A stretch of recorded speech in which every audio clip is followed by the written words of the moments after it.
Kuasa Surah An-Nur Fasa 3A Bandar Seremban Selatan. Tuan-tuan guru, para alim ulama, para habaib, muslimin muslimat, hadirin hadirat, tuan-tuan puan-puan, mudah-mudahan dirahmati Allah sekalian. Pada kesempatan pagi ini kita akan membicarakan satu tajuk seperti yang telah diwar-warkan, kembali fitrah. Hadirin hadirat sekalian, apakah yang kita boleh fahamkan dengan maksud kembali kepada fitrah? Fitrah ini ertinya balik semula kepada asal. Sebagai contoh, kita menengok semua kita ada handphone ataupun telefon. Telefon ini asal-asal mula kita beli di kedai dalam plastik, masih lagi fitrah. Tidak ada sebarang pencemaran, gangguan, penambahan. Tapi bila dapat ke tangan kita, kita akan ubah mengikut selera masing-masing. Yang suka pop meye, ringtone-nya tukar Jeffrey Den, tukar lagu Ahmad Jais, macam-macam. Minat Piramli, tukar lagu Piramli. Minat Yahanana, tukar Yahanana. Kemudian kita ada banyak grup, WhatsApp grup, grup surau ada, grup office ada. Office pula ada macam-macam grup. Grup department tingkat 3, grup department tingkat 4, grup dengan bos, grup untuk mengutuk bos. Macam-macam grup ada. Khas untuk nak bantai bos pun ada. Ada grup-grup yang beza-beza lah. Grup adik-beradik, grup adik-beradik yang sekupu, grup adik-beradik yang tak ada haka. Dia ada grup yang beza-beza. Sepupu sepapat yang sama enggang, pipit sama pipit. Akhirnya semua grup-grup ini, bila dia berbunyi serentak, telefon kita sebenarnya jadi bengong. Sebab berat. Pagi ni saja kalau grup WhatsApp tuan-tuan ada berapa? 5 lah kata yang hidup. Semua hijau. Pukul 5 dah hijau semua. Masing-masing mengantar doa subuh saja. Salam subuh. Dia nak tunjuk dia bangun pagi. Salam subuh. Moga semua sihat. Hari dia tak bangun, dia taklah mengantar pula lah. Salam subuh hari Ahad yang ini. Sudahkah anda semayang jemaah? Dia hantar yang gambar yang 2 gig, 5 gig. Bayangkanlah berapa berat. Tak campur dapat berita kematian. Saya ingat arwah masa ceramah di sini, esok tu handphone tuan-tuan mesti padatnya Al-Fatihah. Satu Fatihah yang orang hantar pakai JPEG tu berapa dia punya saiz? Bayanglah, dulu orang hantar teks saja. Innalillahi wa inna. Lama-lama telefon kita bukan fitrah dia nak menanggung seberat itu. Akhirnya telefon kita jadi bengong. Tekan 3 keluar 8, tekan 6 keluar 2. Type lain keluar lain. Type pergi masjid jadi masjid. Apa sebab masjid jadi masjid? Type biar betul jadi biar betik. Jadi pening. Handphone, kenapa handphone aku jadi pening? Dia jadi pening sebab fitrah dia dah melebihi daripada limit yang sepatutnya. Bila dia bengong, apa kita buat? Pergi kedai lah. Walhal kalau tak pergi kedai, tuan-tuan baiki sendiri pun boleh. Buka pada setting, pergi kat default factory setting. Klik saja, dia akan balikkan semula telefon kita jadi fitrah. Jadi seperti mula-mula beli dulu. Tapi risikonya lagu Jeffrey Den hilang, lagu Ahmad Jais hilang, WhatsApp group punya gambar-gambar yang tak disavekan dalam cloud, iCloud apa semua hilang. Tapi telefon jadi ringan balik macam baru-baru beli. Jadi itu yang dimaksudkan kembali semula kepada fitrah. Sama macam manusia, mula-mula Tuhan hantar dia jadi khalifah di muka bumi, elok sangat dia tu, bersih sangat, macam budak baru masuk asrama lah, baru elok betul. Tapi bila dia dah duduk di dunia macam-macam, dia proses penciptaan kita itu dah tak ikut dah seperti mana yang sepatutnya. Serupalah macam depan saya ada gelas. Apakah fitrah sebiji gelas? Gelas fitrahnya adalah sebagai alat untuk minum. Itu fitrah tujuan penciptaan gelas. Tidak ada lebih daripada itu. Tujuan gelas dicipta adalah untuk alat minum. Maka fitrahnya sebagai alat minuman. Tapi bolehkah gelas digunakan sebagai alat mandi? Boleh atau tidak? Boleh. Gunakan gelas untuk sini ambil cedok air. Boleh, tetapi pertama tak selesa sebab bukan alat dia digunakan untuk mandi. Yang kedua, gelas rosak, dia akan jadi rosak kerana fitrah penciptaan gelas bukan untuk alat mandi. Maka inilah yang kita nak faham mudah, kembali fitrah. Baik, sebagai manusia, apa fitrah kita sebagai manusia? Ada beberapa, mana sempat kita bincang. Nombor 1 sekali, fitrah manusia, dia ada nafsu. Nombor 1, nafsu. Manusia kalau tidak ada nafsu, bukan nama manusia. Dan nafsu manusia ni pula, dia ada 7 lapisan yang berbeza-beza. Dahlah ada nafsu 7 lapisan pula, 7 grade yang berbeza-beza. Pertama dipanggil nafsu ammarah, sampailah nafsu kamilah. Nafsu ammarah ini nafsu orang yang selalu terdedah kepada godaan. Godaan syaitan, godaan nafsu. Orang yang macam ni, bagi dia baik dan jahat itu sama saja. Tak ada perbezaan. Buat baik serupa perasaan, buat jahat pun serupa perasaan. Dia tak menyesal kalau buat jahat, malah kadang-kadang lega dan gembira kalau buat jahat. Kalau tuan-tuan ada level begitu, itu level nafsu yang paling teruk sekali tu. Tak ada masalah, datang surau, kita boleh betulkan balik, boleh tuningkan balik. Ni workshop ni, boleh betulkan balik nafsu. Yang kedua, nafsu lawamah. Lawamah ni, dia buat jahat dan sentiasa kesal dengan diri dia sendiri. Dia tak hendak buat jahat, tapi dia sendiri tak mampu nak melawan nafsunya. Bila dia buat jahat, dia akan sedih, tapi esok buat lagi. Itu perangai orang nafsu lawamah. Orang pesen ni, dia masuk keluar penjara tu biasa. Masuk menyesal anak tak dapat nengok membesar. Keluar esok, dia join balik. Ke dalam lagi. Lagi 3 tahun. Menyesal balik. Hafal Quran, mukaddam hafal. Keluar. Buat lagi. Itulah seterus dan seterusnya. Dia panggil orang ni duduk di bawah kongkongan nafsu lawamah. Nafsu yang ketiga, nafsu mulhamah. Mulhamah ni nafsu yang telah diberi sedikit ilham. Dia telah dapat dipimpin, diberi hidayat, dan tapi orang mulhamah ni, dia punya antara nafsu dan kebaikannya duduk sempadan lah, duduk border. Orang atas border, kita tak boleh kata dia tenang. Dia masih lagi di dalam berjaga-jaga. Dia baru dapat gerak ilham untuk buat baik. Bila dah sampai seberang, baru kita kata dia selamat. Ada orang begitu. Saya ingat tuan-tuan perempuan pun ada pagi ni yang level nafsu mulhamah. Dah ada bisikan-bisikan, oh nak jadi baik, nak jadi baik. Tapi belum selamat sebab kaki masih lagi sebelah lagi, duduk sebelah kawasan hoha-hoha tu ada lagi. Belum 100% lagi. Sikit atas nafsu mutmainnah, nafsu yang tenang, tak digugat oleh kesenangan atau kesusahan, tak digugat oleh sihat atau sakit. Orang hina, orang puji, semuanya sama saja. Pujian tidak menjadikan dia berbunga, dikeji tak terasa pun sakit. Tak ada perasaan dendam, tak ada perasaan marah. Orang nafsu mutmainnah, tenang saja. Kau nak puji-puji, kau tak nak puji, tu kau punya pasal. Kau kutuk pun serupa saja. Bahkan orang begini lebih rela dihina berbanding dipuji. Sebab pujian boleh membunuh. Macam sekarang ni video keluar, live macam-macam, orang duk menengok, cuma mengulur jari, terbaik, terbaik, terbaik, terbaik. Puji kerja. Pujian membunuh. Lebih baik ada yang ngutuk, ustaz tak betul hadis tu, kita membetulkan balik. Ustaz ayat Quran tu baris depan macam mana, baris atas, kita betulkan balik. Ini terbaik, terbaik, terbaik. Tak boleh. Hidup kalau dipuji boleh membunuh. Tapi kalau dinasihatkan, dikritik, itu walaupun perit tapi jauh lebih baik. Nafsu yang kelima, nafsu radiyah. Nafsu radiyah ni nafsu orang yang redha dengan apa saja yang Allah tentukan. Orang level ini dia terhibur dengan ujian. Oh, itu susah kita nak sampai level itu. Ujian bagi dia adalah hadiah daripada Allah. Seolah-olah orang begini, kalau kena pelempang, dia minta kena lempang lagi. Seolah macam tu. Dia jenis seronok. Dia lain macam sikit. Nafsu orang macam ni dah macam nak jadi malaikat. Saya ingat label-label ini tak ada di kalangan kita. Susah. Dia happy dengan ujian. Level yang keenam, nafsu mardiyah. Orang yang macam ini, apa saja yang dia buat, dia dapat redha Allah. Cakapnya, mulutnya masin. Sebab itu orang level nafsu mardiyah kurang bercakap. Mereka itu kalau bercakap, jadi. Biasa level ni level tok-tok wali sajalah. Kurang bercakap, sangat menjaga tutur kata. Kalau dia kata cilaka, cilakalah orang itu.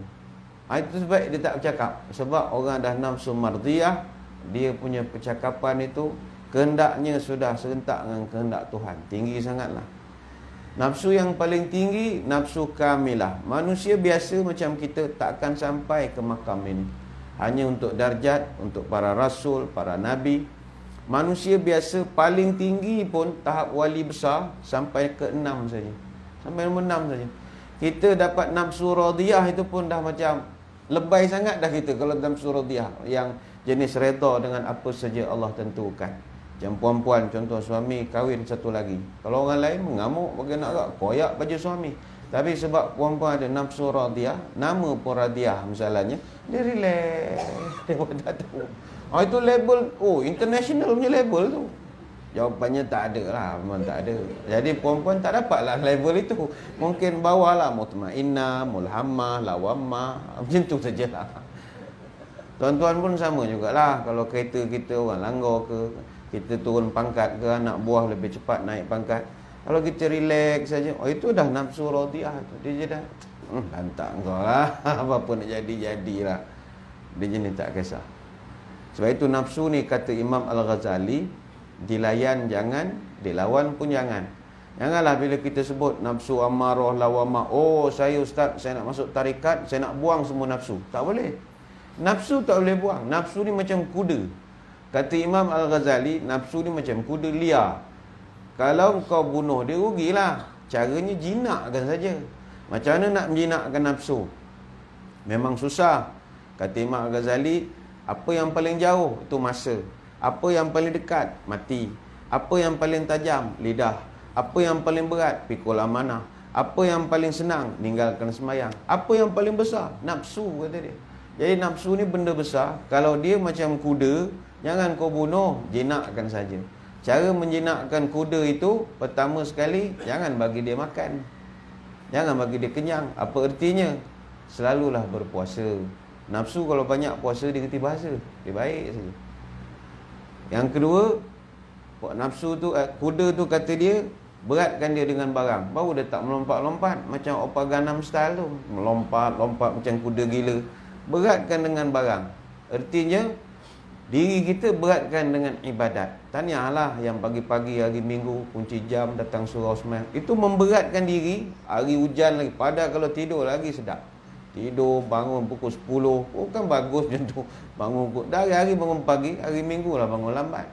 Tapi kita dah umur dah meningkat. Bila lagi nak berubah? Kunci jugalah jam.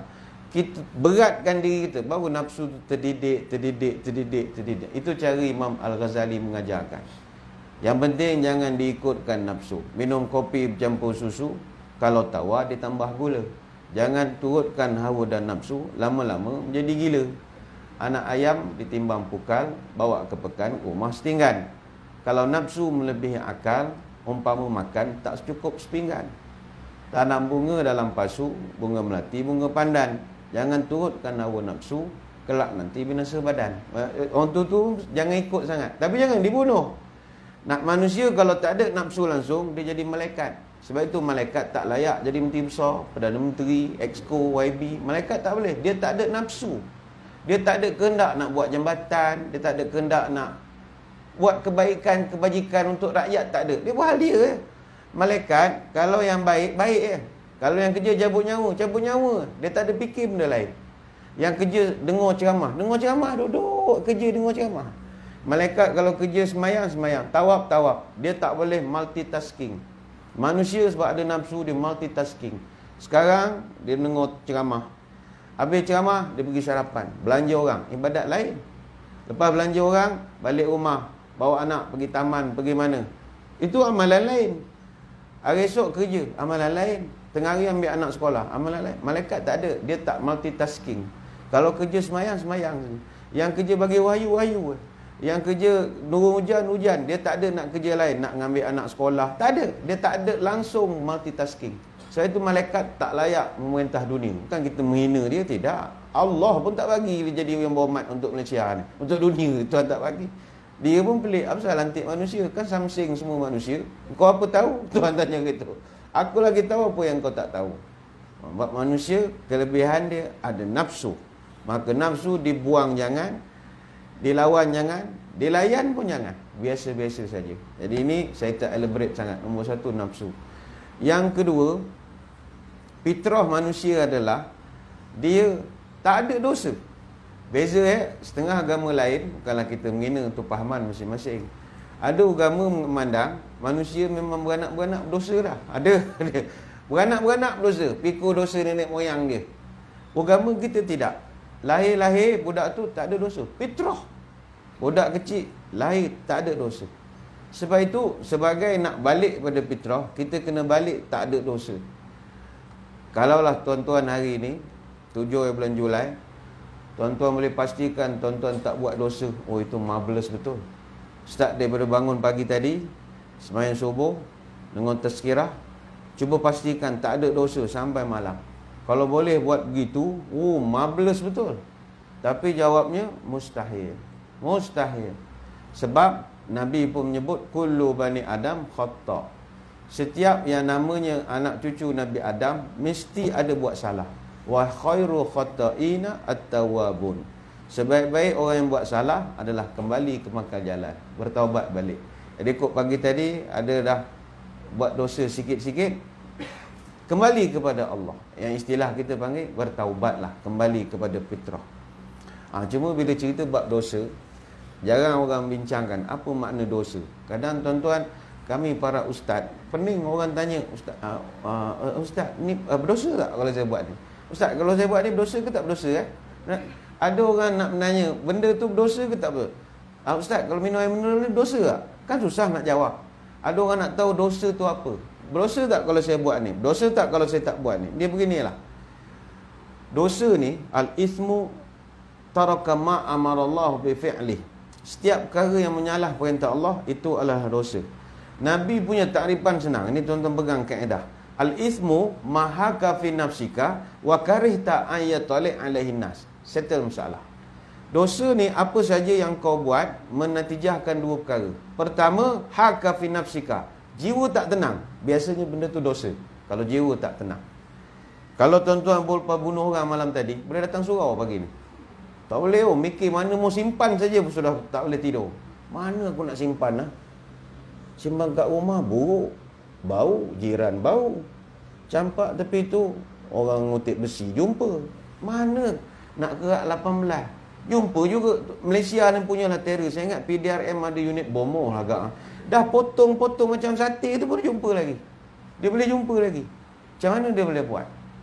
Ada mayat campak mana, semak samun, gaung mana. Jumpa 3 bulan kemudian seorang pencari besi jumpa. Ada jumpa. Akhirnya sebab kita tak tahu nak letak di mana kalau buat kejahatan. Jadi dia tak tenang. Yang kedua, wa karitah ayatali alainas. Benda dosa ni kalau kau buat, kau tak suka orang tahu. Biasanya benda tu dosa. Sebab itu orang beli nombor ekor, kalau orang Melayu lah kebanyakannya, kalau beli nombor ekor mesti pakai helmet. Apa hal? Apa orang kita beli nombor pakai helmet, siap tutup dengan visor lagi. Adakah JPJ buat peraturan beli nombor pakai helmet? Dah. Dia tahu benda tu malu.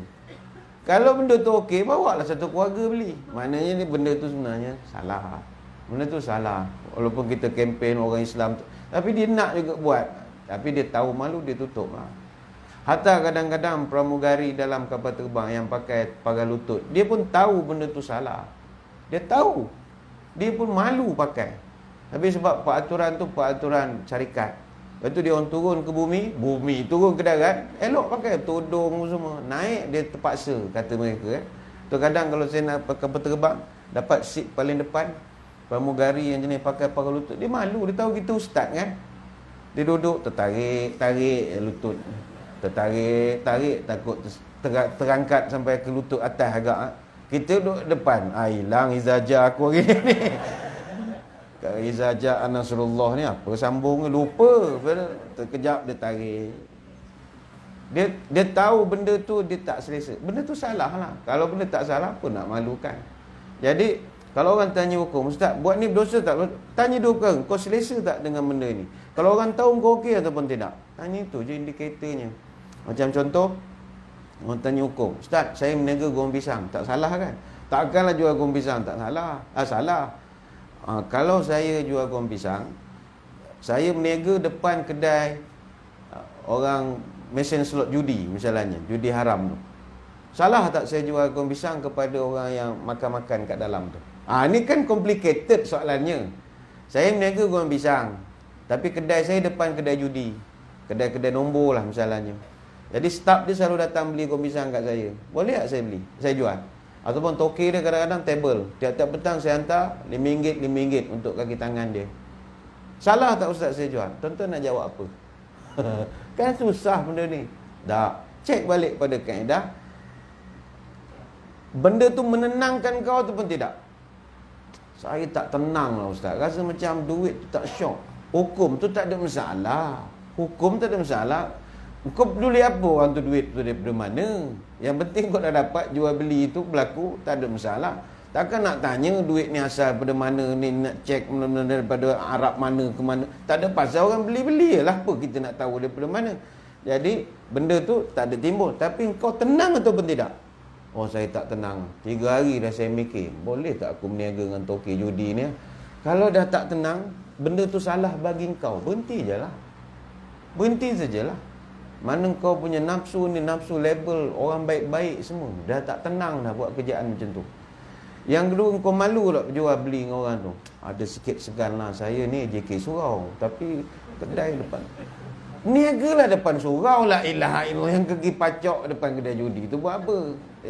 Benda-benda begitu common sense lah. Kita boleh tahu benda tu dosa ataupun tidak. Baik itu tak apalah. Dosa-dosa kalau dah buat, balik semula ke pangkal jalan. Balik semula kepada fitrah. Dia mudah saja. Pernah sahabat bertanya kepada Nabi, ya Rasul, saya ni nak balik ke pangkal jalan, nak jadi orang baik, nak jadi orang bertaubat. Apa tanda-tanda saya dah balik ke pangkal jalan? Nabi kata, man taba walam yata'allam bil ilmi falaysa bita'ibin. Orang yang dah kembali ke pangkal jalan, dah bertaubat, tetapi tidak ada kecenderungan untuk menuntut ilmu, itu belum lagi 100% loading lah dia punya bertaubat ni. Contoh, ni kita bagi teguran. Kadang ada setengah selebriti, artis balik ke pangkal jalan. Alhamdulillah, bagus. Berubah, jadi ustaz, pakai kopiah, ada simpan janggut. Okey, ahlan wa sahlan, selamat datang kita ucapkan. Tapi orang yang kembali ke pangkal jalan, dia bukannya dia sibuk nak mengajar, dia sibuk belajar. Belajar lebih banyak daripada mengajar. Jadi kalau kita dah berubah, elok duduk di bawah pada duduk di depan. Belajar dulu banyak. Belajar, kenal Quran, kenal apa. Sharing lain. Saya dulu jahat. Tu pun agama tak suruh. Cerita buruk-buruk kau zaman muda, tak perlu cerita. Saya dulu perempuan siang malam ni semayak. Tak payah cerita. Tuhan dah tutup file, yang kau buka buat apa? Biarlah orang tak tahu. Nangis-nangis cerita tak boleh. Cerita buruk kita yang telah ditutup, itu Nabi tegur. Jangan. Apa yang dah ditutup, cukup. Tuan-tuan pun kalau ada girlfriend, jangan cerita pada isteri. Diam saja. Yang baik sangat tu ngapa? Kan cari penyakit namanya. Ya, dulu-dulu. Lainlah tengah buat itu tak boleh. Kalau dulu cerita nak buat apa? Yang abang minggu lepas ada buat salah sikit lah. Bawa girlfriend lah pergi tengok wayang. Jangan marah. Dah sudah-sudah lah. Tak payahlah cerita. Tak ada tuntutan pun untuk bercerita macam tu. Let bygone be bygone. Jangan cerita. Tapi balik pada tadi, kalau kita dah berubah, banyakkan belajar daripada mengajar. Belajar, betulkan tajwid, betulkan Quran, baru mengajar. Sharing-sharing, no such thing. Upgrade ilmu.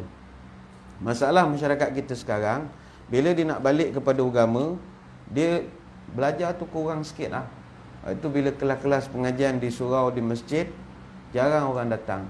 Tapi orang datang semayang, orang kurang nak menuntut ilmu. Tanda orang bertaubat, dia suka belajar agama, suka menuntut ilmu. Saya ada 2-3 makcik lah saya jumpa. Kagum betul. Punya minat. Yalah, dia masa sebelum pencen tak adalah minat sangat agama-agama ni. Dah pencen, insaf, baik. Dia punyalah bagus. Semua rancangan TV agama-agama, tanyalah ustaz. Saya jarang rancangan tanya ustaz yang pagi-pagi tu. Dia boleh menengok, siap buat nota. Ada nota, tunjuk nota. Uish, kata ada orang memang dia nak belajar betul. Itu tanda-tanda dia minat, dia buatnya nota setiap ceramah. Dan tuan-tuan kan melenggang dia datang ceramah, mana ada apa-apa. Ada setengah orang memang dia catat betul. Boleh, dia suka, dia enjoy proses pembelajaran. Tak, dan memang negara kita sekarang masalah upgrade ilmu ni memang kurang sikit. Sebab orang kita jenis taat, tak berbelah bagi. Dan dia ajar jangan bertanya sangat banyak. Bila tak boleh tanya banyak lagi lah, dia proses pembelajaran tak ada lah. Ada satu cerita, ada satu surau ustaz ni garang. Dia pesan pada anak buah, kau orang kalau nampak kucing masuk surau, kau kena tangkap kucing tu, ikatkan. Ikat, jangan bagi dia lepas.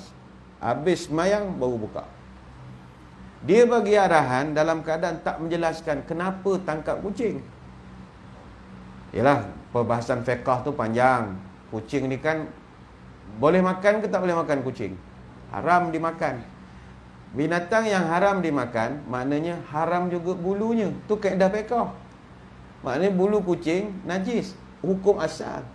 Tapi ulama' ni, kita agama dengan rahmat. Fikir macam mana kau nak haramkan kucing? Kucing ni dia umum balwa, binatang yang memang duduk dengan orang. Setengah orang bela kucing macam bela anak. Ada Instagram, ada Facebook, ada macam anak dia buatnya. Ada peti ais khas untuk kucing, ada hantar pergi klinik, ada orang kucing dia duduk asrama, macam-macam pesen. Kawan saya ada kad klinik untuk dia punya kucing ada. Hari ni jom minum air. Oh, hari ni aku ada appointment. Kau sakit tak kucing aku? Appointment buah pinggang. Kesian, sakit jantung ada. Saya baik tak ada IJN untuk kucing. Jadi kucing dia memang rapat dengan orang. Macam mana kau nak haramkan? Dalam rumah dia kelulu kilir, kena sejadah. Letih kita, surau kita. Ingat tak ada kucing masuk. Susah. Sebab itu ulama' Syafi'iyah mengatakan dia masuk umum balwa. Ada pengecualian untuk kucing. Tapi ada ustaz yang garang, tak boleh. Strict, syadid. Haram, haram. Tak apalah kau nak haram, tapi explain. Dia tak cakap dengan anak murid, kucing ini gini. Tak ada. Siapa nampak kucing, ikat. Okey, tuan guru. Jadi anak murid dia setiap kali lepas komat, lepas azan sementara komat, cari kucing. Ada tak kucing nak masuk? Ada, tangkap, ikat pada tiang. Semayang. Habis semayang, lepaskan. Begitulah yang berlaku bertahun-tahun. Tanpa ada seorang pun anak murid berani angkat tangan tanya, Ustaz, kenapa kena tangkap kucing Tak ada orang tanya pun. Sampai satu peringkat, ustaz tu meninggal dunia. Bila meninggal, ganti dengan ustaz lain. Ganti dengan ustaz lain. Tradisi menangkap kucing masih diteruskan. Tanpa generasi yang akan datang tanya, kenapa orang dulu-dulu tangkap kucing? Tak tahu, tangkap je lah, jangan cakap banyak. Tangkap lah. Sampai satu peringkat, kucing yang selalu mereka tangkap tu meninggal. Mati kucing. Akhirnya AJK suruh buat musyarat. Macam mana kita? Beli kucing baru. Nak juga menangkap kucing. Dia sebab benda tu dah budaya. Beli je lah baru lah. Biasa tangkap je lah. Kan kelakar namanya. Apa masalah kalau kau tangkap tangan dulu mula-mula tanya, Ustaz, kenapa kena tangkap? Tak berani. Tak berani. Jadi upgrade lah ilmu kita ya. Yang kedua kata ulama, kata hadis, wa man taba wa lam yazdad fil ibadati falaisa bitaibin. Siapa-siapa yang telah pun bertaubat tetapi ibadatnya volume tak bertambah, belum bertaubat lagi lah. Macam contoh, kita baru-baru ini buat ibadat semayang, tarawih, puasa Ramadan 30 hari. Macam mana tuan-tuan nak tahu Ramadan baru-baru ni Allah sudi terima amalan tuan-tuan? Caranya adalah dengan menengok, adakah lepas Ramadan ibadat makin bertambah? Kalau makin bertambah, Alhamdulillah. Tapi makin turun tu tak adalah, minta maaf lah, doa panjang umur, jumpa Ramadan tahun depan. Dia ibadat, dia kalau makin naik selepas buat sesuatu, dia panggil sawabun, setiap pembalasan yang baik-baik itu bila ada penambahan, itu tandanya amalan diterima. Contoh, orang yang puasa 30 hari Ramadan, masuk Syawal tambah pula puasa 6, itu tanda Ramadan diterima. Jadi kepada yang puasa 6, tahniahlah kita ucapkan. Itu tanda awal ibadat tuan-tuan diterima Allah bulan Ramadan. Tapi yang tak puasa, janganlah sedih. Habis tak terima ke kalau tak puasa? Sebab puasa 6 tetap sunat hukumnya. Tetapi kecenderungan nak puasa itu sangat kuat bagi orang yang tinggi tahap imannya.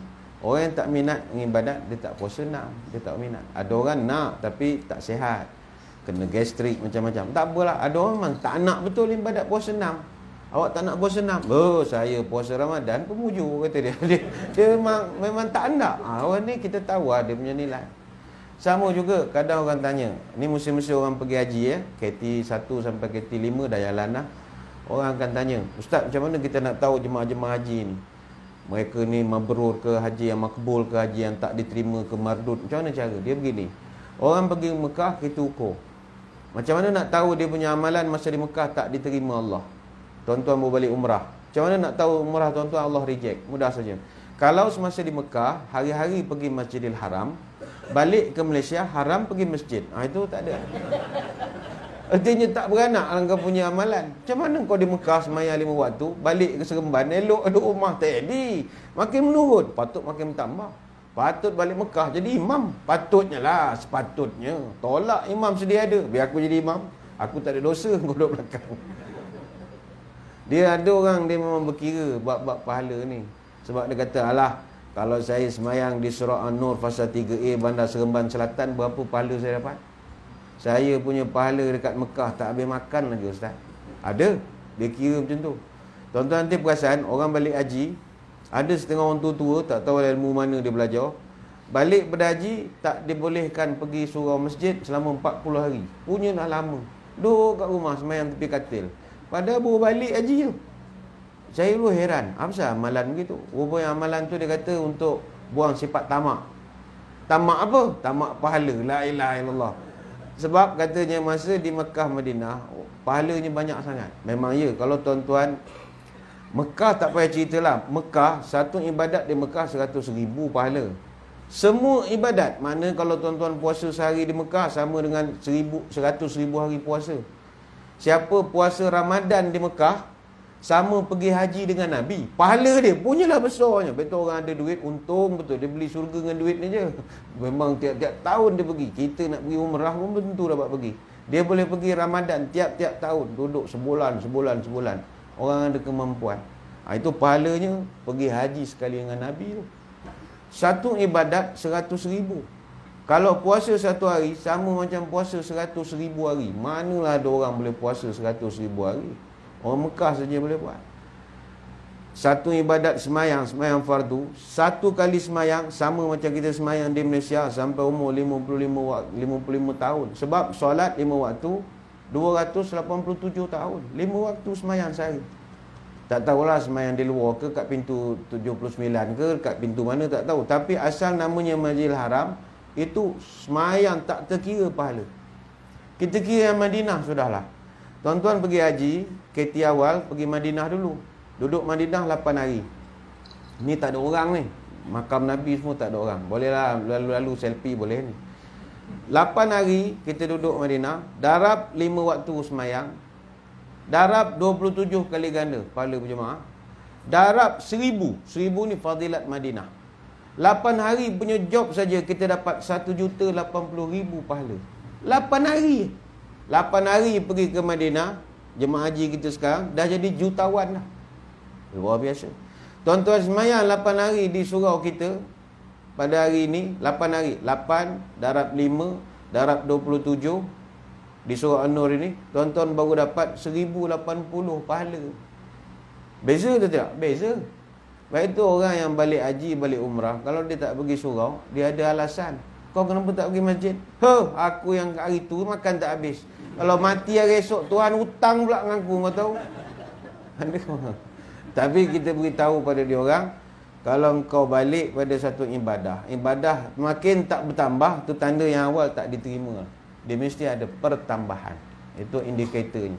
Yang ketiga, waman taba walam yardal khusama falaisa bita'ibin. Orang yang dah kembali pangkal jalan tapi hati tak berhenti nak bermusuhan, belum diterimalah taubatnya itu. Yang keempat, waman taba walaysa yughayyir libasuhu wa zinatuhu falaysa bita'ibin. Orang perempuan khususnya, kalau dia dah berubah, mali pakai jalan, walaysa yughayyir libasuhu, pakaian tak berubah lagi, wa zinatuhu, perhiasannya tak berubah lagi, maka belumlah diterima perubahan itu. Mesti nampak pada penampilan. Bukan sekadar baik, tapi kelihatan baik. Yang kelima, wa man taba wa lam yubaddil ashabahu falaysa bita'ibin. Orang yang dah berubah tapi belum berubah kawan-kawannya juga belum dianggap berubah. Kecuali tuan-tuan ni label pendakwah. macam habit liu ke apa, itu kena berkawan dengan orang tak senonoh apa semua, nak betulkan balik. Tapi kalau label-label kita nafsu label nombor 4, tak payah je lah. Kamu kawan dengan dia lebih teruk pada orang tu lagi kita menjadi tu esok. Nak kawan dengan orang ya au, kita ni normal. Lalah kita lebih ya au daripada ya au lagi. Baik, tinggalkan je lah. Serahkan pada orang yang berpengalaman, orang yang reti untuk nak berdakwah. Kita tak berhenti, esok lagi hanyut daripada orang tu esok. Nyah-nyah cakap, nyah-nyah cakap letih. Dia punya terpengaruh tu lebih kuat lagi. Lebih baik ditinggalkan. Serahkan pada yang ahli. Tuan-tuan nak dakwah dekat rumah urut, orang pub, budak karaoke, boleh. Takut tuan-tuan karaoke 3 lagu pula gaya. Benda veteran Pok Ye juga. Yop nyanyi 3 lagu. Baik, tak payah, serahkan pada yang ahli. Jadi elok ditinggalkan untuk nak balik ke markah jalan. Yang kena, wa man taba wa lam yughayyir khuluquhu falaysa bita'ibin. Orang yang bertaubat tapi akhlak masih buruk, belum lagi dikira bertaubat. Wa man taba wa lam yatwi firashahu wa bisatahu falaysa bita'ibin. Orang yang dah bertaubat tapi belum sudi untuk lipat tilam tempat dia tidur, ini simbol kurangkan tidur lah. Itu banyakkan ibadat. Umur dah meningkat, sudahlah tidur tuan-tuan. Asyik membuta kerja kita lah. Tidur lambat, bangun lambat. Bila lah nak berubah, pergi ke masjid, pergi ke surau. Umur meningkat. Takkan tak puas lagi daripada zaman rumah bujang sampai sekarang. Buta, cukup-cukup lah buta. Nak cucu dah tak bangun lagi. Tak bangun, kunci lah jam, berubah. Setiap benda ada perubahan ya. Kunci jam, bangun, datang masjid surau, bersemayang. Tak berani duduk depan, soft belakang pun jadilah. Kalau takut orang tolak jadi imam. Ada orang takut tolak jadi imam. Tak apa, datang pakai jersey. Orang tak tolak jadi imam biasanya. Pakai jersey Chevrolet, Liverpool orang biasa, selamat. Jadi siapa nak selamat, pakai jersey. Biasa orang tak tolak. Takut masjid sediakan jubah ya. Dia sarung kan, nak cerita muka macam ustaz, nanti terus jadi imam. Itu nasib-nasib lah. Datanglah, sebab macam mana pun kena lipat tempat tidur. Itu simbol orang yang dia nak bertaubat lah. Dia kurangkan daripada segi tidur, banyakkan beribadat. Dan yang ke-8 kata Nabi, wa man taba wa lam yatasaddaq falaysa bita'ibin. Orang yang dah kembali bangkai jalan tapi masih lagi kekal suka berbohong, itu pun belum bertaubat lagi. Sebab itu kalau tuan-tuan jumpa orang yang asyik menipu kerja siang malam pagi petang, itu belum bertaubat sangat tu. Belum lagi lah. Ayolah kita kembali ke bangkai jalan, balik kepada fitrah. Cuma dosa, ada satu kitab Al-Kabair ataupun The Book of Major Sins. Buku tentang apakah dosa-dosa besar yang sering dilakukan oleh manusia. Tuan-tuan kalau nak jahat macam mana pun, bukanlah saya nak menggalakkan, tidak. Tapi tolonglah, ada beberapa dosa ni jangan buat langsung. Dosa lain, ada yang dosa kita tak boleh nak elak. Tapi ada dosa yang kena elak. Ada satu kitab Az-Zahabi, dia buat kitab 70 dosa besar. Ini kena jauhkan. 70 banyak sangat, dia pecahkan. Bagus, dia ada buatkan dia punya summary. Kata dia, dosa besar ni ada 70. Pecahan dia, ada 4 dosa besar duduk di hati. Jadi 4 perkara ni tuan-tuan jangan buat. Walau jahat macam mana pun. Nombor 1, syirik. Walau kita jahat, miskin, duit tak ada, ajar anak kita, jangan keluar agama. Biarlah kita susah. Jangan tukar agama. Walaupun ada orang nak bagikan kita macam-macam. Saya ada terbaca kisah-kisah orang-orang kita yang dah keluar pada agama. Sedih juga ya. Isteri keluar agama, suami keluar agama, anak-anak keliru. Kenapa mak bapak aku gini-gini? Sedih lah, sedih. Yalah, itu pilihan masing-masing. Dia rasa itu yang terbaik. Tapi kita berdoa, jangan syirik. Jangan syirik. Nombor 2, jangan terus-menerus buat maksiat. Maksiat ialah manusia. To err is human. Ada sikit-sikit buat salah. Tapi jangan hari-hari. Jangan terus. Jangan konsisten dan istiqamah dalam maksiat. Yang ketiga, jangan putus asa daripada rahmat Allah. Jangan putus asa. Contoh kita ni jahat, minum, judi, perempuan macam-macam. Sampai tanya, awak tak nak pergi ke surau bertaubat? Tak adalah, Tuhan bukan pandang muka aku pun tak nak agak. Janganlah begitu. Macam putus asa Tuhan bukan macam kau, dan dendam tak ada. Kalau balik, dia akan sayang balik. Yang keempat, jangan rasa aman dari siksaan Allah. Macam contoh, tutup aurat. Orang pun beritahu elok-elok, kita tak nak. Orang pun warning, orang tak tutup aurat esok gini-gini di akhirat. Tak apalah, takkanlah Tuhan ni jahat sangat. Saya ni bukanlah jahat sangat pun. Kalau tak pakai tudung ya, benda lain saya buat. Saya hati baik, tak ngata orang. Janganlah sampai tak takut langsung. kena ada gerun sikit. Jaga kak untuk Arab esok neraka gini. Oh ya ke Allah, Allah, Allah, ya Allah selamatkan aku pada neraka. Kan ada sikit gaya takut tu ada. Adalah nampak takut tu ada. Ini macam tak ada takkanlah Tuhan jahat sangat. Macam tak takut. 4 perkara ni Imam Zahabi kata jangan ada dalam hati. Kemudian ada 4 dosa duduk pada lidah, pada mulut. Pertama, jadi saksi palsu. Saksi palsu. Yang kedua, tuduh orang baik buat zina. Ini tuduh perempuan, bukan tuduh laki-laki. Tuduh perempuan baik berzina. Dosa. Yang ketiga, sumpah palsu. Yang keempat, sihir. Asyirihe lagu. Sihir. Sihir tak boleh. Dia dosa. Walaupun main-main. Contoh ambil tali. Man aqada uqdatan summan nafasa fiha faqad syara man syara faqad asyraka. Sihir. Kata Nabi, siapa ambil tali, ikat. Baca-baca. Diwadi manikam sinawari. Puh! Terus kita syirik, kata Nabi. Jadi siapa buat kerja begitu, telah syirik pada Allah. Dia panggil sihir, tak boleh buat. Ruqayyah lain. Ruqayyah tu yang ustaz-ustaz yang tabur-tabur garam, biji benda tu, macam nak buat black pepper tu lah, baling itu mana. Itu lain. Pegang kepala, Allahu la ilaha illa huwal hayyul qayyum. Itu lain. Itu ruqayyah. Ini yang tak tahu apa ni baca di Wadi Manikam Sinawari, kata engkau, kata Zarail karekap berekop sinanang mantekulan. Itu kan, itu kita tak tahu mana asal usul. Itu tak payahlah. Itu tak payahlah. Pakai buluh teropong, ambil tembikai, pam. Itu dah lain macam tu. Itu tak sesuai. Jangan. Cuma sihir ni, baik macam mana pun kita, kena bersedia untuk disihir. Sebab sihir ni tak tunggu orang santau, tak tunggu orang hantar. Orang pandang kita dengan pujian pun sihir. Dia panggil ain. Tonton balik internet, Google, ain. Sihir ain ni paling orang takut. Lepas tu budak kecil, kadang tu dia kena ain je yang dia menangis tengah-tengah malam tu. Pukul 12 je. Wah, meraung. Kita pun heran, ubah anak kena ain. Kenapa ain? Banyak pujian. Lepas tu saya selalu sebut, pujian boleh membunuh. Jangan besar kepala lah kalau orang puji. Bersedialah kena ain. Budak, tuan-tuan nak test balik kan, buat je lah. Pergi kat cucu yang kecil-kecil, cakap dia comel. Allah comelnya. Engkau ni kalau aku tengok geramnya. Tengah hari kan demam budak tu. Dia panggil ain. Ain pujian. Ada makhluk yang kita tak nampak, dia suka menengok budak-budak. Dia pergi, dia main cap. Baca. Masalah makhluk itu, rupanya taklah sehandsome kita. Buruk-buruk. Budak kecil menengok, kita tak nampak. Ubun-ubun dah keras, memang tak nampak lah. Jadi bila dia menengok orang tu baik sangat, dia nak main-main baca. Tapi budak takut. Itu yang menjerit. Tengah malam. Kena kacau. Ain dia panggil. Betul orang Arab yang tradisional, dia gantung gambar mata depan pintu rumah. Contoh kalau pergi Istanbul, banyak juga kat pasar itu mata warna biru. Orang pun selalu beli, tahu dalam teksi, tahu kat rumah. Saya pernah tanya, apa kau tahu gambar mata? Dia kata, sihir ni, dia takkan masuk kalau rumah ada mata yang terbuka. Orang Melayu lagi terror bab tu. Tuan-tuan perasan tak orang kampung dulu, dia beli ikan puyuh, taruh depan rumah. Saya tanya ke, apa beli ikan puyuh? Dia kata, sihir tak masuk kalau rumah ada mata terbuka. Macam orang Turki lah. Turki tak apa cerdik. Dia buatnya gambar mata je. Melayu cerdik, beli ikan puyuh tu. Senang, dah tentu hidup lah benda tu ada. Saya tanya, kenapa tak beli ikan lain? Bawal, siakap, jenahak ke apa? Kan cuma buka mata semua. Nah tu dia orang tak boleh jawab.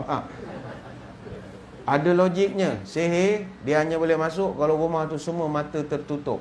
Jadi cara nak tipu sihir tu, letak benda yang mata terbuka. Dia tipunya sihir tu. Jadi tuan-tuan kalau rumah tak kena sihir, kena syukur, kena terima kasih ke anak bujang kita yang pukul 4 tak tidur lagi, pukul 3. Agak kerana dia sibuk tengok bola, main Beyblade tu agak menyebab sihir. Agak lah. Sihir baru orang nak hantar. U-turn balik. Kenapa U-turn? Anak dia tengok bola, alat Copa America lah dah hancur. Kau nak balik? Agaknya lah. Tapi tuan-tuan tak payahlah beli ikan puyuh, baca Quran. Inna syaitana yafiru minal baitil ladzi yukra'u fihi awakhiru suratul Baqarah. Syaitan lari lintang pukang kalau di dalam rumah itu sering dibacakan ayat akhir surah Al-Baqarah. Amanar rasulu bima unzila ilaihi min rabbi wal mu'minun quluna amanna billahi wa malaikatihi, sampai habislah yang baca dalam tahlil tu. Itu saya tengok semua orang hafal ayat tu. La yukallifullahu alah maktasabat malah maktasabat. Takkan tak apa ayat tu. Rabbana la tu'akhizna in nasina aw akhtana. Rabbana wala. Itu ayat famous dalam tahlil. Itu kalau dalam tahlil baca tu tanda nak habis dah tahlil, nak makan dah tu. Mana hujung-hujung. Besok orang hafal. Besok orang hafal. Ada satu lagi cara nak bagi takut jin. Saya ni tidak pandai mengubat, berkawan je lah. Kita ni ceramah habis pukul apa? 9. Tunggu lapor lah. Bunyinya lapor kita berhenti. Keruk-keruk kita berhenti ya. Ni cerita habis anak-beranak cerita lah. Ada satu orang Cina, dia pernah pergi jumpa satu orang tuan guru. Tuan guru ni dia terkenal ngubat-ngubat ni lah. Saya tak sebut lah nama tuan guru ni, ada telefon tak boleh sebut nama dia. Kan jadi iklan pula. Orang datang jumpa dia. Dia ni memang pandai ngubat. Jadi masa orang datang nak ubatkan dia, budak-budak urus dia ni nampak Cina beratur. Tahu ke ya? Mau jumpa ustaz kan? Mau jumpa ustaz. Apa hal? Saya 3 malam tak boleh tidur. Itu nenek moyang kacau mah. Dia panggil nenek moyang. Jin-jin tu nenek moyang. Ini ustaz, kata budak ni. Dia kasih air ni, air jampi punya. Ada Quran. Angka boleh minum ke? Nanti kan jadi lain nanti. Apa masalah saya Cina mah? Kita Cina semua makan weh. Tak ada apa masalah. Memang ya Cina semua yang berkaki 4 kecuali meja dia tak makan. Semua dia makan. Apa je yang terbang kecuali kapal terbang dia tak makan. Selain dia betul, semua dia makan. Setakat air jampi apa masalahnya? Dia tak ada masalah. Saya mau cuba budak, bukan tak mau angka. Ini saya takut sampai-sampai ustaz tak fikir panjang beratur, nanti angka marah pula. Dia tak boleh masuk ah. Bukan tak boleh masuk, kata tanya dulu boleh. Nanti kalau okey kita call balik. Cina ni marah. Tak kasih masuk tak apa, saya balik sajalah. Jadi budak dia kata, jangan marah angka, ambil hadiah sikit lah, jangan marah. Jadi bagi poster. Ustaz tu ada poster dia, gambar doa, bagi poster. Cina tu bawa balik. 2-3 hari kemudian Cina ni datang. Masa dia datang, dia bawa hadiah ke ustaz. Kata, angka sudah ustaz cakap boleh jumpa ke? Tak ada, mau kasih hadiah, mau cakap terima kasih. Macam sebab apa terima kasih? Sekarang tidur banyak syok lah. Ustaz kasih air ke hari tu? Tak ada, saya balik sekarang tidur banyak syok. Macam mana boleh syok?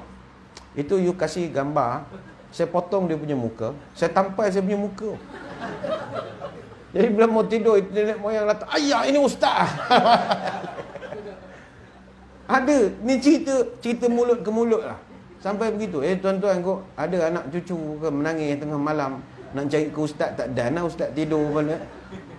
Kok tu state ada printnya gambar apa-apa, gambar ustaz yang ada. Yang nak garang-garang sikit Abdullah Khairi yang tunggang garang sikit.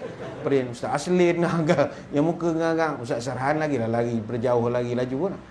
Printkan gambar tu. Tak kata cucu. Mana tahu menjadi? Ni bukanlah mengajar, tidak. Mana tahu.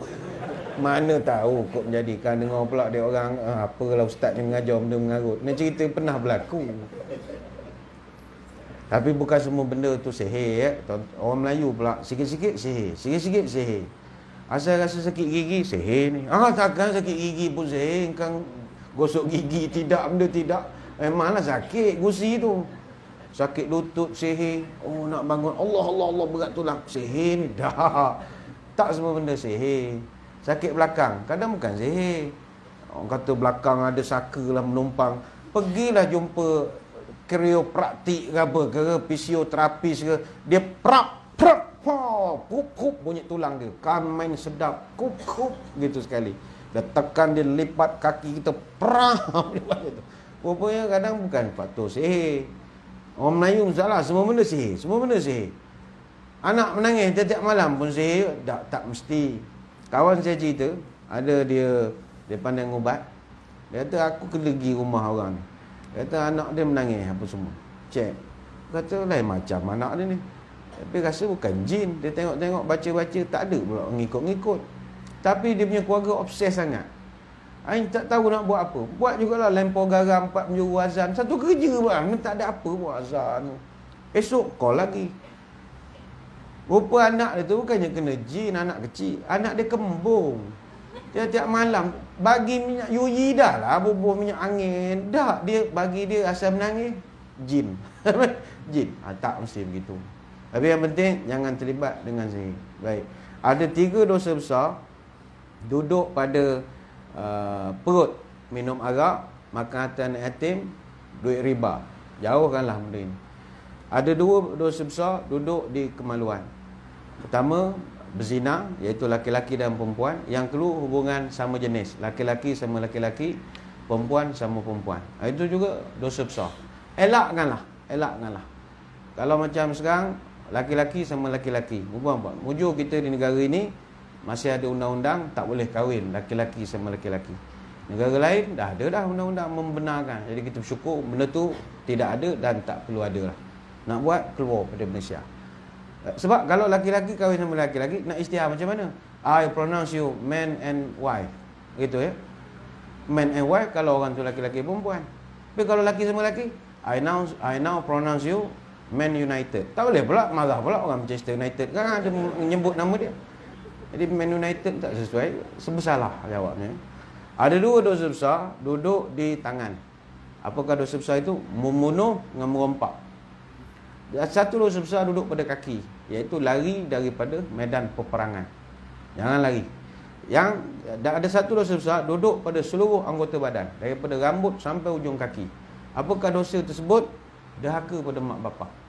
Jadi 70 ini kata Imam Az-Zahabi, kau jahat macam mana pun janganlah buat. Yang lain-lain tu kecil-kecilan, boleh dihapuskan dengan taubat yang ringan. Contoh kata dia, tertengok perempuan, itu dosa. Tapi tuan-tuan nak mengelak macam mana duduk di Seremban ni? Kita duduk bilang kaum bilang bangsa, bercampur laki perempuan, macam mana nak mengelak? Bawa motor takkan tak nampak, buta mata langgar tiang habis, tak boleh. Kok mana pun nampak, tapi jangan tengok beria sangat. Begitulah dia panggil kaedahnya nazratu ula laka wa sanatu alaika. Kalau perempuan nampak seksi, pandangan pertama itu sedekah, dia panggil free of charge, soup of the day, free ya. Wasaniyatu alaika, pandangan kedua baru dicatatkan dosa. Jadi tuan-tuan, kalau bawa motor sampai traffic light, amoy yang melintas, pakai skirt pendek contoh, wow, keluar huruf wow, macam Hussein Lempoyang, saudagar onta, wow. Tak apa, tu rezeki. Sebab bukan kita niat nak tengok, kita nak pergi kerja, salah benda tu lalu depan kita, wow. Satu, jangan tengok dah, pandangan pertama. Alihkan pandangan, wadul basar, astaghfirullahalazim, astaghfirullah. Tak ada dosa lah.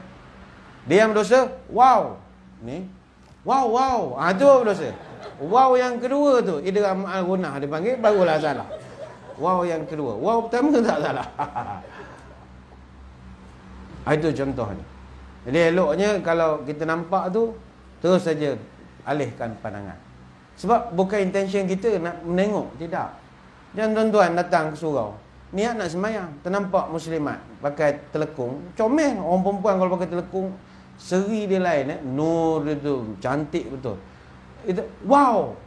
Wow, satu wow cukup lah. Jangan wow banyak kali sangat. Ni kat surau ni tak boleh wow banyak-banyak sangat. Jadi nazratu ulalaka itu pertama tak ada masalah. Tapi jangan hari-hari, sebab benda tu salah menengok. Lepas tu orang Arab, kalau tok imam dia, kalau di Mekah semua pakai serban. Kita serban ikat macam Ustaz Don tu, dia orang tak, dia orang tutup tepi. Sebab nak tutup tepi ni, dia orang tak nak tengok kiri kanan. Itu tujuan dia. Lepas tu bila dia semayang, dia tak tahu apa-apa keliling. Memang khusyuk lah semayang macam tu. Tuan-tuan try lah sekali. Ambil serban, tutup begini. Rasa semayang seorang, padahal belakang beribu orang ada. Dia radul basar, dia nak jaga pandangan mata. Tapi kita di Malaysia tak boleh. Tok imam tu boleh, dia berjalan ada polis pimpin dia. Kita kalau jalan tutup, habis langgar longkang, gedebung-gedebung dengan tingkap dinding semua langgar. Kelengkung langgar. Kita tak ada orang pegang kita. Dia tok imam ada orang pegang dia. Dia orang jaga mata dia. Kiri kanan dia orang memang jaga. Sama juga macam dosa menipu, membohong. Pun sama juga. Menipu, bohong. Al-kazibu, al-kizbu, al-ikhbaru ani syai'in bi khilafi ma huwa alaih. Apa saja yang kau cakap tak seperti yang asal, berdosa lah. Adalah penipuan.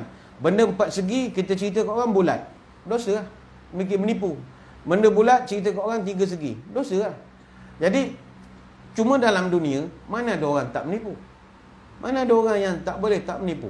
Mesti ada menipu. Terutama orang poligami. Poligami mana ada tak menipu? Hari-hari menipu. Itu tak boleh elak lagi. Saya tuan kadi, bukan tahu tuan, bukan kadi, kadi ni NCR, nikah cerai rujung. Memang makanan hari-hari. Bekas kadi, sekarang jadi imam. Dulu bekas kadi. Ada orang cerita, memang bohong. Kalau tak bohong, gaduh. Abang dah makan, kenyang dah makan. Rumah isteri hak kedua, kenyang dengan dessert dengan apa. Tapi sebab isteri pertama tanya, dah makan ke belum? Belum lagi. Padahal dah makan. Lepas tu perut dia dah ke bawah lah. Sebab isteri pertama masak beria dah. Takkan tak makan? Makanlah juga walau tak boleh nak suap. Makan je. Terpaksa. Abang ni kan malam pergi ke mana? Pergi ke surau lah, dengar ceramah. Katanya ada penceramah datang. Padahal rumah bini nombor 2. Kena begitu. Siap macam Pak Ma'un lah. Pakai dengan songkok dengan apa. Rupa datang si Mamat bawa basikal, baju dalam. Pergi malam pesta muda-mudi. Itu menipu namanya. Terpaksa. Ada orang tanya saya, Ustaz, macam orang kahwin 2 ni, kalau dia menipu bini itu berdosa Ustaz. Ini pendapat saya ya. Ini pendapat saya. Nak viral kau jangan bantai aku lah. Ni pendapat saja. Bohong ni ada 3 yang dibenarkan. Kulul kazib yaktub ala bani Adam illa fi salas. Setiap pembohongan yang dilakukan oleh anak Adam dicatatkan sebagai dosa, kecuali kau bohong 3 suasana. Pertama, kau bohong, rajulu yakzibu fil harbi fa ina harba khuda'ah. Pertama, bohong dalam suasana medan peperangan. Dibenarkan. Muslihat, tipu daya, tactical. Boleh bohong. Takkan nak cerita semua ke musuh. Kami akan serang pukul sekian-sekian. Komando dah ada seminggu dah dalam, potong wayar apa semua, buat sabotaj. UTK akan datang kemudian, dia akan taruh semua gadget-gadget apa semua. Lepas tu kita punya amor akan masuk. Lurusnya cerita ke musuh. Tak payah jujur. Menipu je. Hatta kena tangkap dengan musuh pun, jadi prisoner of war. Tanya, awak askar? Tak, saya wartawan sinar harian. Boleh? Boleh bohong. Tak berdosa. Suasana perang. Yang kedua, rajulu yakzibu baina rajulaini liyusliha bainahuma. Kita bohong untuk damaikan 2 kumpulan yang bergaduh. Contoh di kawasan perumahan kita ada 2 tim, 2 kumpulan. A dengan B. Bergaduh siang malam pagi petang. Kita orang surau tak campur. Pergi dekat A, kau bergaduh dengan B. B beruk, dia kutuk beruk. Sabar kau ni mulut macam pisau, ngutuk siang malam. B tak pernah ngutuk kau. Pada B hari-hari mengutuk. Kita tak cerita diam je. Pergi kat B, kau bergaduh dengan A. Monyet, dia kutuk monyet. Sabar B, kau ni apa? A tak pernah mengata kau. Pada baru 5 minit tadi A panggil B ni beruk. Kita bohongkan saja. Tak pernah ni. Akhirnya dia, ya ke dia tak pernah ngutuk aku? Tak pernah. Hari-hari dia nyebut, bila lah nak minum air kau macam dulu-dulu. Ya ke? Akhirnya jadi yang panas jadi sejuk. Dibenarkan berbohong untuk mendamaikan. Suami isteri bergaduh, kita jadi orang tengah. Takkan nak cerita apa yang suami cerita pada kita ni. Bohongkan aja. Nak mendamaikan. Tapi watak-watak semua ni dah tak ada dah sekarang. Watak yang mendamaikan ni tak ada. Yang ada kan tukang bakar ramai. A dengan B bergaduh, dia cimbah minyak. Kau bergaduh dengan B. B beruk. Bukan beruk mak ye. Kalau aku jadi kau, aku terajang lama dah. Kurang hajar datang kampung orang buat samsen sangat. Suruh dia balik kampung dia. Dia kita pula bercocok lagi dah. Ramai sekarang begitu. Bohong yang ketiga, ini masalahnya. Orang puan marah kalau cerita. Rajulu yakzibu lil mar'ati fayurdiha. Seorang suami dibenarkan bohong untuk jaga hati isteri. Dibenarkan. Jaga hati, dibenarkan. Isteri kita tidak sempurna, tapi dia nak kepada kesempurnaan. Kadang dia masak tak sedap. Takkan tuan-tuan nak cerita tak sedap apa pada dia. Terus tak payahlah jadi juri MasterChef pula dah. Tak sedap pun cakap sedap sudah lah, selesai masalah. Contoh masin. Allah, masin dalam hati. Bang, okey tak lauk? Saya lupa letak garam nanti tak? Okey abang, okey, no problem lah. Biasalah. Bohong, padahal memang masin betul. Tak payahlah luruh. Poh, masinnya kau ingat aku kerbau. Bagi makan kerbau makan garam. Tak boleh cakap gitu. Biasa saja. Sedap jangan, itu kan agama mengajar, isteri masak sedap jangan puji, tak sedap jangan kutuk. Itu kan bohong namanya. Patut sedap puji ya. Tak. Sedap jangan puji, tak sedap jangan kritik. Biasa saja. Apa masalahnya? Kalau tuan-tuan kritik, dia kecil hati. Sekali dia kecil hati, tak happy kita. Sebab happy wife, happy life. Kalau dia tak gembira, tak happy kita. Satu rumah, muram semua. Main Beyblade dia kita dengan anak esok. Dia buat mogok tidur pada pagi sampai tengah hari. Main Beyblade kita, berang. Tak reti kita esok. Happy wife, happy life. Puji, kau main bunga-bunga suka. Padahal biasa masakan tu alah cekodok apa sangat tapi marvelous macam duk kat Paris lah. Tapi jangan puji, agama tak bagi, jangan puji. Jangan puji melampau-lampau sangat. Nanti kalau tuan-tuan kutuk dia kecil hati. Kalau puji sangat apa risiko? Contoh tengah hari ada masak kari. Oh inilah kali nala dekat ini banggai betul boleh lawan banyak. Oh ini 3 hari pun ada bau masya-Allah. Allah. Puji beri. Risikonya adalah hari-hari dia akan masak kari untuk tuan-tuan. Padan muka. Esok kari, lusa kari, tulat kari, hari-hari kari. Dia tukar binatang saja. Kari kambing, esok kari ayam, esok kari ikan, kari tukar binatang. Minggu depan, hujung minggu, panggil orang datang pun buat kari juga. Sebab dah bos kata sedap, habislah padan muka. Saya suruh puji. Lepas tu puan-puan, kalau suami puji lain macam depan orang, something wrong somewhere. Check balik, ada girlfriend tu jawab ni. Lain macam dia puji aku ni. Depan tetamu dia puji. Saya ni, kalau lah tak ada dia di sisi saya. Saya tak tahulah puji. Tu lain macam tu, check balik tu. Handphone tu, boleh tengok password, check balik. Adalah girlfriend tu kalau puji lain macam. Ni bukan orang sini, orang Kuantan ya. Jadi kalau bohong, benarkan, tak ada masalah. Sebab kalau orang poligami, dia cakap benar pun dia tuduh bohong juga. Baiklah bohong. Hati tak sakit. Kadang dia lurus pada isteri. Isteri pertama minta duit. Bang, duit sikit. Bulan ni nak pakai duit sikit. Abang tak ada duit. Bulan ni korang keluar outstation pun tak keluar sangat. Mana ada job sangat pergi keluar. Duit tak ada. Sebab kita ni poligami, isteri akan marah. Awak tak nak menipu je lah. Menipu muka tu saya menipu. Cakap je lah bagi duit kat nombor 2. Macam orang tak tahu lepas. Dia senapai. Aduh. Kita memang duit tak ada. Betul. Dituduh menipu. Apa perasaan? Kecewa. Jadi untuk solusinya, tuan-tuan nipu je lah lagi senang. Bang, duit sikit. Duit tak ada. Aku baru bakar semua duit aku. Aku cocok semua aku bakar. Allah menipu. Memang ya aku menipu. Aku cakap betul kata menipu juga. Aku tak ada duit lah. Ayah kan memang buka wallet mana duit. Duit dalam bank pergi cocok. Dia tak percaya kita. Menipu je lah.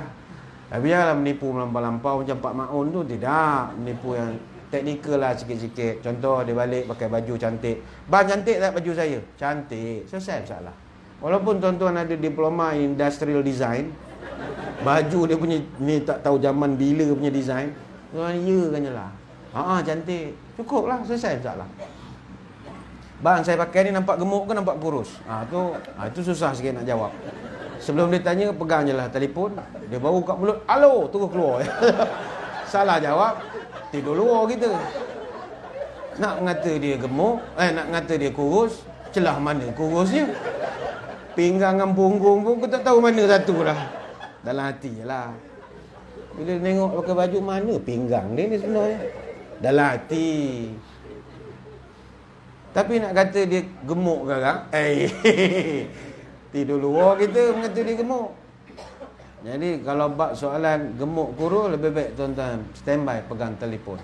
Tapi kalau 3 pagi macam Ustaz, cakaplah member kat Amerika telefon. Kan waktu berbeza. Member Amerika telefon. Jadi yang penting balik pada fitrah, bersegeralah kita kembali ke bagaimana. Sebenarnya banyak nak cerita, tapi saya ingat tuan kita breakfast lah dulu akan lapar-lapar kan makruh pula mendengar ceramah. Gongkrak. Jadi saya kira sekadar itulah, banyak lagi nak ceritanya. Yang penting apa juga kita nak buat kembali pada fitrah, biarlah kita buat kerana kita tu nak kembali tu kerana menyesal dengan perbuatan, bukan kerana menyesal kalah ke apa, tidak. Ramai orang dia nak jadi baik tapi sebab dia menyesal kerana tak berjaya. Contoh dia beli nombor. Dia beli 6299. Keluar nombor 6399. Aduh, menyesalnya aku beli. Kita tengok, alhamdulillah kau dah balik menggal jalan. Tu bukan menyesal dia tak nak beli dah, dia menyesal salah nombor. Lain tu. Ada orang dia berhenti buat jahat sebab dia dah tak larat lagi. Ada. Awak ngapa tak minum apa semua, dulu kan kuat minum. Saya dah puas dah Ustaz. Puas ni lain. Puas ni dia berhenti sebab puas je. Kita nak dengar, awak kenapa berhenti minum? Saya menyesal Ustaz, masa muda dulu minum, sekarang ni Allah. Menyesal betul. Dulu air arak ni macam minum air Coca-Cola. Sekarang menyesal. Itu taubat. Tapi kalau sekadar, Puas lah Ustaz, muda-muda puas lah. Tu belum lagi, tu ada act lagi. Belum lagi tobat, bukan balik pangkal jalan. Sama ada orang, dia buat kerana tak larat. Ada tak boleh. Kerana menyesal, itu yang benarnya. Contoh, ada orang dia ni bertobat. Balik pada Mekah, dia tinggal semua. Semayang dia buat. Judi, tak main judi lah. Nombor tak beli. Member tanya, macam mana kau boleh berhenti ketagih beli nombor? Dia beli nombor ni ketagih. Beli nombor dengan main apa ke nama, main jackpot. Jackpot, oi jangan main-main. Sekali tekan 50. Tak kena lagi. 50. Tekan tu 50 tu. 50. Kita yang baru berjinak-jinak RM5 jelah. Orang profesional 50 sekali picit. Kadang tidur siap qiyamul-lail, duduk situ, duduk. Sehabis sekali kena dapatlah 18,000, 20,000. Tapi dah dapat, dia tak balik. Tikam lagi. Sebab benda tu menang ketagihan, kalah penasaran kan. Jadi, ada orang boleh berhenti. Kita tak fikir, macam mana kau boleh berhenti? Oh, kita mesti ada kekuatan dalaman. Kita mesti ada kekuatan dalaman. Good willing. Kita pada good willing. Kekuatan dalaman. Maknanya, jangan buat sesuatu bila dah berhenti tu, memang berhenti betul-betul. Tak ada dah kehendak lagi. Orang kata memang hebat lah kau. Memang hebat. Apa tu? Dia punya will power. Dia panggil will power. Will power. Kekuatan kehendak dia. Orang pun tanya lagi. Kau macam mana boleh berhenti minum? Minum arak kan sedap. Macam mana kau boleh berhenti minum arak? Oh dia kata, kita mesti ada will power. Kehendak dalaman. Oh macam tu. Macam mana kau boleh berhenti hal perempuan? Kau kan dulu benda tu Romeo. Buaya besar. Segala perempuan kau sapu. Asal benti yang kau sapu. Tak kira bangsa apa. One Malaysia lah kau ni. Semua kau sapu. Macam mana kau boleh berhenti bab perempuan? Oh, yang itu sebab will power? Tak ada. Iaitu sebab no power. No power. Umur dah 60 ni, no power. Oh, kau berhenti kerana no power? Tak boleh. Berhenti kerana no power, tak aci. Tapi berhenti kerana menyesal. Ini number one. Kembali fitrah. Asal kau dah tak ada girlfriend macam dulu ramai-ramai? Aku menyesal lah. Tuhan marah buat kerjaan begitu. Kulu kilim, musuh anak dara orang, bini orang. Tak boleh. Dosa. Tuhan marah. Tuhan bagi bala kau tahu. Kena sakit padan muka. Lain. Habis kenapa berhenti? Tak larat lah tua lah. Itu tak ada. Itu masih lagi. Kalau sihat, boleh lagi. Ujungnya begitulah.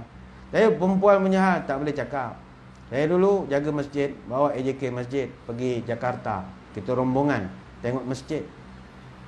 Ini AJK semua ni, bukan orang hua-hua ni. AJK masjid.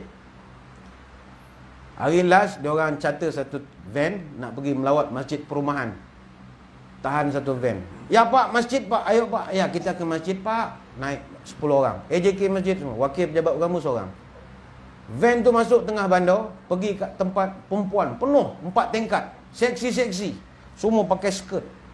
Semua kata, ni apa hal masjid rupa ini pula lah. Semua turun. Tanya supir. Ini masjid apa ini? Ya pak, ini masjid pak. Masjid apa macam ni? Rupanya di Jakarta itu hati-hati akronim ya. Bahasa singkat. Masjid singkatan untuk masas sama picit. Masjid pak. Ya masjid. Oh jadi bukan salah dia, salah kita. Kena explain. Dia main Jakarta banyak shortcut ya. Kalau tuan-tuan pergi main golf seorang. Bapak Tan Sri ya? Enggak. Ya bapak Tan Sri ni. Tan Sri itu singkatan untuk tanpa isteri. Artinya datang satu orang. Bapak Tan Sri? Iya, Tan Sri. Jadi siapa yang nak merasa Tan Sri, pergilah Jakarta seorang dapat jadi Tan Sri. Jadi masjid tak apalah dah tersalah tempat. Patutnya dah salah, balik je lah. Dah AJK masjid. Turun juga, turun ramai. Cabut kopiah lipat masuk poket. Dia tak nak pergi, tapi turun tu ada. Ada kat selfie-selfie sikit. Tak tahu lah grup mana dia masuk tu kan. Ambil gambar. Ada juga yang bertanya ke Ustaz. Ustaz, kalau pergi urut kaki salah ke tidak? Datanglah nak tanya hukum pula. Kau hari-hari dengar kuliah. Takkanlah tak tahu hukum. Setan dah start bisik. Mari, Yusuf Tayyub. Yusuf Tayyub. Mari urut kaki lah. Amoy urut. Sebaik ada Ustaz. Jangan. Ni dosa. Benda tu boleh menyelamatkan kita. Banyak dia terangkan fikir sekadar itulah saja ya. Dah 2-3 orang dah saya tengok jemaah dia nak start motor dia malu, dia tolak perlahan, dia motor sampai pagar dulu. Bini dia tunggu hujung bawah pokok, tak apalah, nak balik ada hal masing-masing. Sekadar itu, terima kasih atas undangan. Mohon maaf sebarang kekurangan. Moga-moga bertemu pada lain-lain kesempatan.